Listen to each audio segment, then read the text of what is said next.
El árbol. Cuento de María Luisa Bombal. El pianista se sienta, tose por prejuicio y se concentra un instante. Las luces en racimo que alumbran la sala declinan lentamente hasta detenerse en un resplandor mortecino de brasa, al tiempo que una frase musical comienza a subir en el silencio, a desenvolverse clara, estrecha y juiciosamente caprichosa. Mozart tal vez, piensa Brígida, como de costumbre se ha olvidado de pedir el programa. Mozart tal vez, o Scarlatti, sabía tan poca música, y no era porque no tuviese oído ni afición. De niña fue ella quien reclamó lecciones de piano. Nadie necesitó imponérselas, como a sus hermanas. Sus hermanas, sin embargo, tocaban ahora correctamente y descifraban a primera vista, en tanto que ella había abandonado los estudios al año de iniciarlos. La razón de su inconsecuencia era tan sencilla como vergonzosa. Jamás había conseguido aprender la llave de fa, jamás. No comprendo, no me alcanza la memoria más que para la llave de sol. La indignación de su padre. A cualquiera le doy esta carga de un infeliz viudo con varias hijas que educar. Pobre Carmen, seguramente habría sufrido por Brígida. Es retardada esta criatura. Brígida era la menor de 6 niñas, todas diferentes de carácter. Cuando el padre llegaba por fin a su 6ª hija, lo hacía tan perplejo y agotado por las 5 primeras que prefería simplificarse el día declarándola retardada. No voy a luchar más, es inútil, déjenla.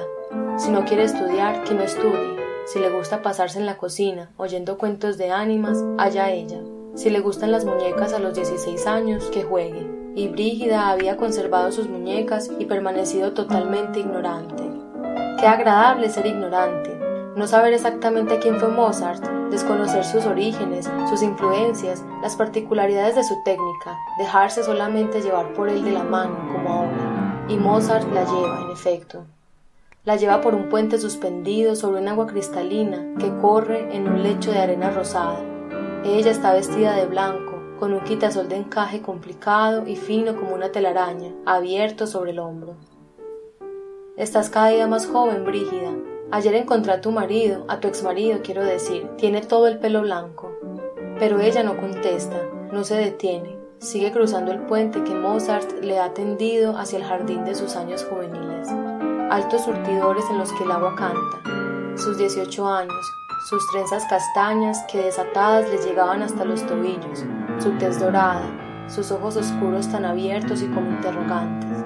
Una pequeña boca de labios carnosos, una sonrisa dulce y el cuerpo más liviano y gracioso del mundo. ¿En qué pensaba, sentada al borde de la fuente? En nada. Es tan tonta como linda, decían. Pero a ella nunca le importó ser tonta ni planchar en los bailes. Una a una iban pidiendo el matrimonio de sus hermanas. A ella no la pedía nadie. Mozart ahora le brinda una escalera de mármol azul por donde ella baja entre una doble fila de lirios de hielo. Y ahora le abre una verja de barrotes con puntas doradas para que ella pueda echarse al cuello de Luis, el amigo íntimo de su padre. Desde muy niña, cuando todos la abandonaban, corría hacia Luis. Él la alzaba y ella le rodeaba el cuello con los brazos, entre risas que eran como pequeños gorjeos y besos que le disparaba aturdidamente sobre los ojos, la frente y el pelo ya entonces canoso. Es que nunca había sido joven, como una lluvia desordenada. Eres un collar, le decía Luis, eres como un collar de pájaros. Por eso se había casado con él, porque al lado de aquel hombre solemne y taciturno no se sentía culpable de ser tal cual era, tonta, juguetona y perezosa. Sí, ahora que han pasado tantos años comprende que no se había casado con Luis por amor. Sin embargo, no atina a comprender por qué se marchó ella un día, de pronto. Pero he aquí que Mozart le toma nerviosamente de la mano y, arrastrándola en un ritmo segundo a segundo más apremiante, la obliga a cruzar el jardín en sentido inverso, a retomar el puente en una carrera que es casi una huida. Y luego de haberla despojado del quitasol y de la falda transparente, le cierra la puerta de su pasado con un acorde dulce y firme a la vez, y la deja en una sala de conciertos, vestida de negro, aplaudiendo maquinalmente en tanto crece la llama de las luces artificiales. De nuevo la penumbra y de nuevo el silencio precursor.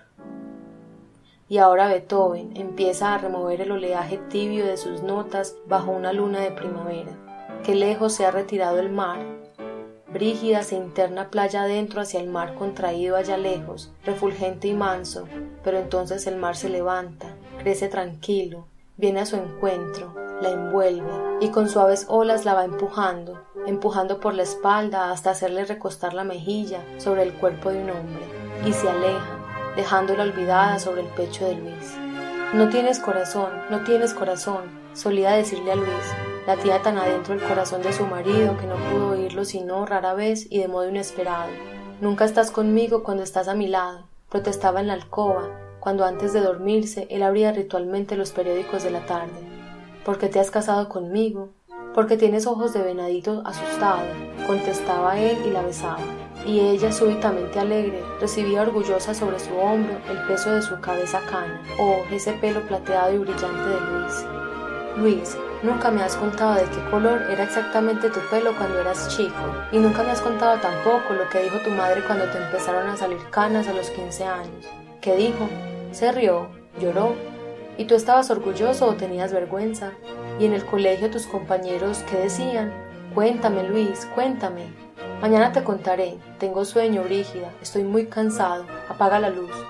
Inconscientemente, él se apartaba de ella para dormir, y ella inconscientemente, durante la noche entera, perseguía el hombro de su marido, buscaba su aliento, trataba de vivir bajo su aliento, como una planta encerrada y sedienta que alarga sus ramas en busca de un clima propicio. Por las mañanas, cuando la mucama abría las persianas, Luis ya no estaba a su lado. Se había levantado sigiloso y sin darle los buenos días, por temor al collar de pájaros que se obstinaba en retenerlo fuertemente por los hombros. 5 minutos nada más. Tu estudio no va a desaparecer porque te quedes 5 minutos más conmigo, Luis. Sus despertares, qué triste, sus despertares. Pero era curioso. Apenas pasaba a su cuarto de vestir, su tristeza se disipaba como por encanto. Un oleaje bulle muy lejano, murmura como un mar de hojas. ¿Es Beethoven? No. Es el árbol pegado a la ventana del cuarto de vestir. Le bastaba entrar para que sintiese circular en ella una gran sensación bienhechora. Qué calor hacía siempre en el dormitorio por las mañanas, y qué luz cruda. Aquí, en cambio, en el cuarto de vestir, hasta la vista descansaba, se refrescaba. Las cretonas desvaídas, el árbol que desenvolvía sombras como de agua agitada y fría por las paredes, los espejos que doblaban el follaje y se ahuecaban en un bosque infinito y verde. Qué agradable era ese cuarto. Parecía un mundo sumido en un acuario. Cómo parloteaba ese inmenso gomero. Todos los pájaros del barrio venían a refugiarse en él. Era el único árbol de aquella estrecha calle en pendiente que, desde un costado de la ciudad, se despeñaba directamente al río. Estoy ocupado, no puedo acompañarte, tengo mucho que hacer, no alcanzo a llegar para el almuerzo. Hola, sí, estoy en el club, un compromiso, come y acuéstate. No sé, más vale que no me esperes, Brígida. Si tuviera amigas, suspiraba ella, pero todo el mundo se aburría con ella. Si tratara de ser un poco menos tonta, pero ¿cómo ganar de un tirón tanto terreno perdido? Para ser inteligente hay que empezar desde chica, ¿no es verdad? A sus hermanas, sin embargo, los maridos las llevaban a todas partes, pero Luis, porque no había de confesárselo a sí misma, se avergonzaba de ella, de su ignorancia, de su timidez y hasta de sus 18 años.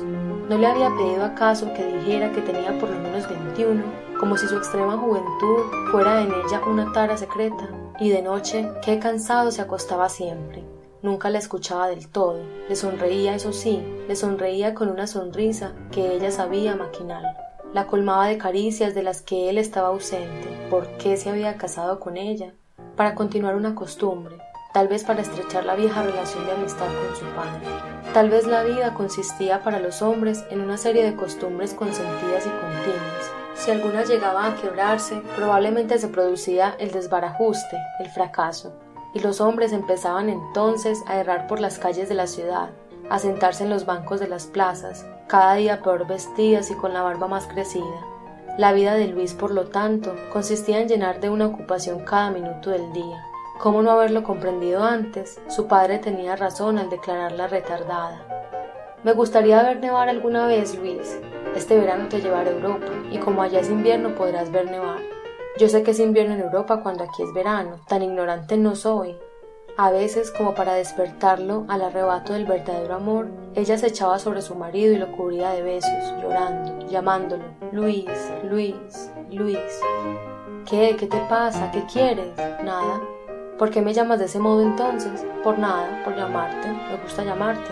Y él sonreía, acogiendo con benevolencia aquel nuevo juego. Llegó el verano, su primer verano de casada. Nuevas ocupaciones impidieron a Luis ofrecerle el viaje prometido. Brígida, el calor va a ser tremendo este verano en Buenos Aires. ¿Por qué no te vas a la estancia con tu padre?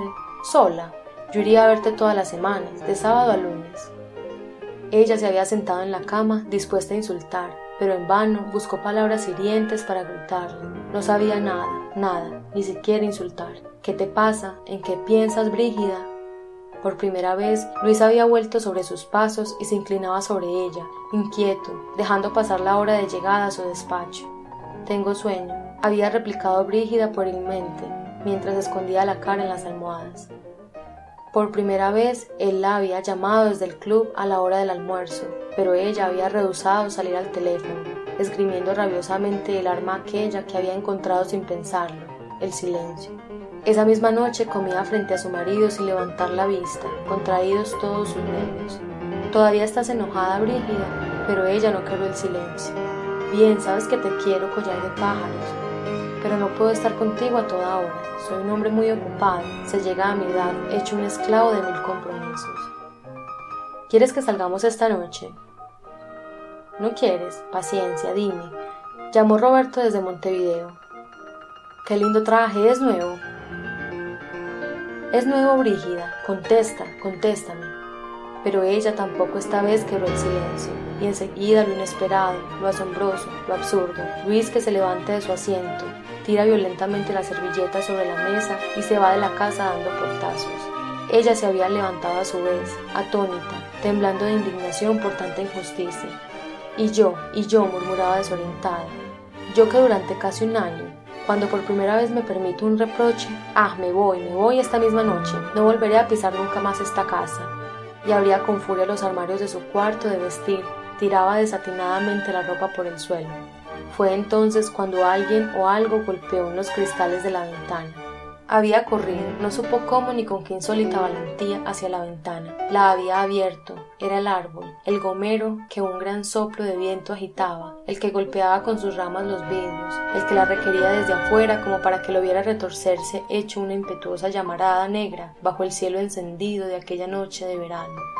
Un pesado aguacero no tardaría en rebotar contra sus frías hojas. ¡Qué delicia! Durante toda la noche ella podría oír la lluvia azotar, escurrirse por las hojas del gomero como por los canales de 1000 goteras fantasiosas.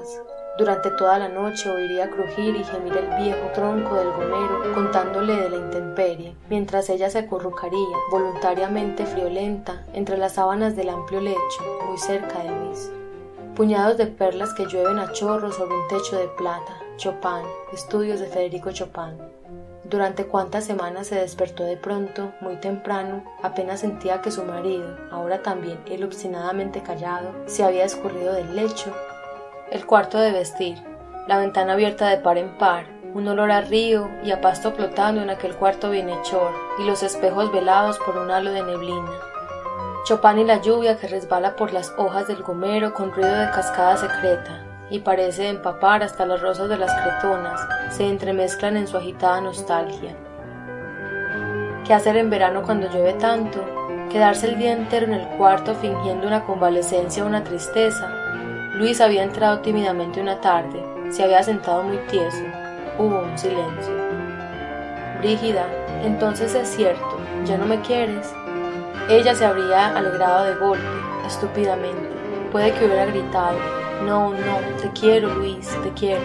Si él le hubiera dado tiempo, si no hubiese agregado, casi de inmediato, con su calma habitual. En todo caso, no creo que nos convenga separarnos, Brígida. Hay que pensarlo mucho. En ella los impulsos se abatieron tan bruscamente como se habían precipitado. ¿A qué exaltarse inútilmente? Luis le quería con ternura y medida. Si alguna vez llegara a odiarla, la odiaría con justicia y prudencia, y eso era la vida. Se acercó a la ventana, apoyó la frente contra el vidrio glacial. Allí estaba el gomero recibiendo serenamente la lluvia que lo golpeaba, tranquilo y regular. El cuarto se inmovilizaba en la penumbra, ordenado y silencioso. Todo parecía detenerse, eterno y muy noble. Eso era la vida.